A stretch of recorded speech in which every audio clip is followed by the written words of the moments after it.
Hey, today I'll be showing you how to make a pink pineapple pie. This recipe dates back to the 1920s, but I've modernized it with the use of this naturally pink pineapple. You can definitely use a regular yellow pineapple as well. It will taste just as good. Start with adding your chopped pineapple to a blender. By the way, this is a great recipe for using up the tough core of your pineapple. Next, pour in the sugar. I'm using a stevia substitute which works too. Now add a quarter cup or 4 tablespoons of cornstarch.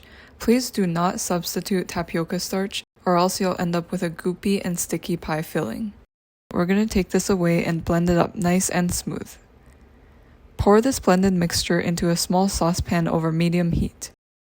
While it's heating up, you don't have to stir constantly, but keep an eye on it because it should start thickening and bubbling pretty soon.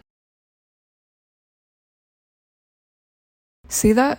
As soon as you see the first bubbles appear, go in with your spatula and start stirring constantly. After just a minute or two, it will become really thick and you can see the color darkens as well. At this point, add 3 tablespoons of vegan butter or margarine and a squeeze of lime juice. Once the butter has melted into the mixture, it should be around this consistency.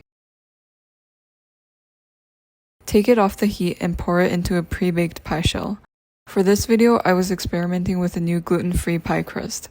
I'll link some homemade pie crust in my recipe, but you can use a store-bought one as well. Smooth the filling over with a spatula, but don't worry if there are some lumps here and there. You can cover them with leftover pieces of pastry crust. This is optional, of course, but it makes it look pretty. You can find the details for making this pink pineapple pie at the link in the description below.